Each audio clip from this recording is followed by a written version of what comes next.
take advantage and leverage the opportunity that you're currently in within your current organization. One of the advantages to working at a small tech company could be that, there's not as many people. So that means in this case, less competition when it comes to rolling out raises. You may be one of 5 people on your team in which the work that you do is more easily to be recognized than that if you were in a larger organization.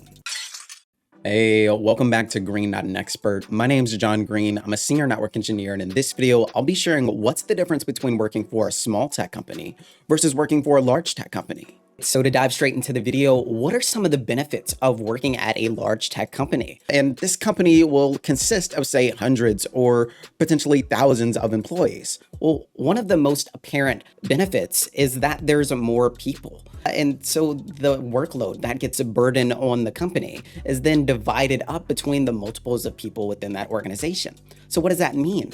That means you're a lot more likely to have a smaller workload in a larger organization than that if you were working at a smaller tech company. Another benefit of working at a larger tech company is that there's more resources available. The company likely brings in more money, and so they're able to invest in more resources that their employees can use internally to help them simplify and ease their workflow. Another benefit in working for a larger tech company is that I'd say there's more benefits. And this can come in the form of paid time off, or PTO as I call it, and yearly bonuses where the company puts aside a pool of money to utilize as bonuses for the employees for the company. Another benefit that you have to working in a larger organization is that they're more stable. Like, we've all witnessed a pandemic not too long ago.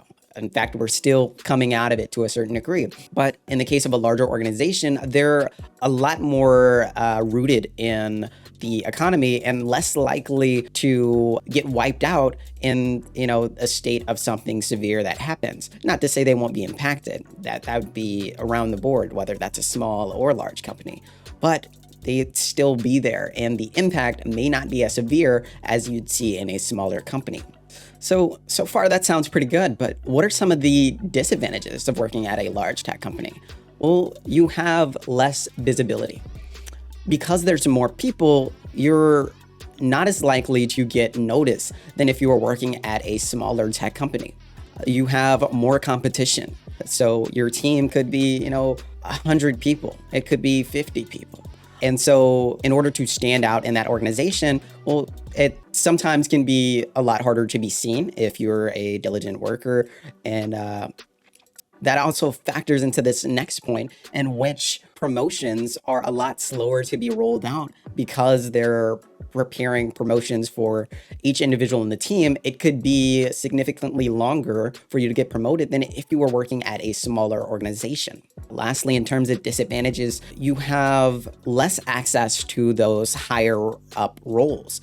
You're not regularly going to be in a meeting with, say, a VP of the department that you're in. You'd likely be communicating through your manager to speak to his manager to speak to their manager. And you can see how it's just a lot less of direct access that you could potentially have access to if you were in a smaller organization. So that brings us to the flip side of a small organization as to what pros and cons are available. So to get started, it is a smaller organization, but that doesn't immediately mean a bad thing. One of the advantages to working at a small tech company could be that, there's not as many people. So that means in this case, less competition when it comes to rolling out raises, and which could mean you also get promoted faster within this organization. You may be one of 5 people on your team in which the work that you do is more easily to be recognized than that if you were in a larger organization. You have more direct access to those higher up roles like a VP or a CTO in which you can voice your concerns. You also have greater visibility in terms of just being able to see the company as a whole.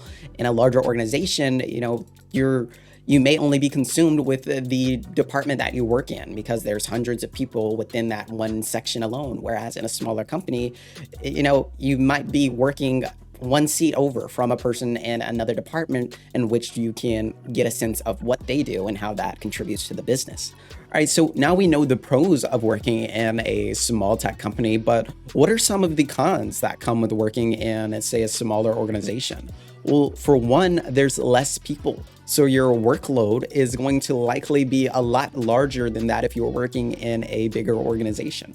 You have limited resources. The company isn't but so big, and so that could cap the amount of resources that employees have access to internally to be able to simplify their workflow operations. So keep that in mind. And there's also not that many benefits that can be offered in comparison to a large organization due to the amount of revenue that that company is generating. Finally, for the list of disadvantages is less stability. If we were to undergo another pandemic, well, it's a lot likely that a smaller company would take a bigger impact than that of a larger organization.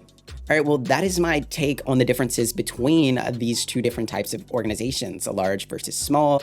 Let me know in the comments what thoughts you think or what things that you feel I may have missed for one of these two organizations. But at least now, I hope you be in a place to where you can take advantage and leverage the opportunity that you're currently in within your current organization.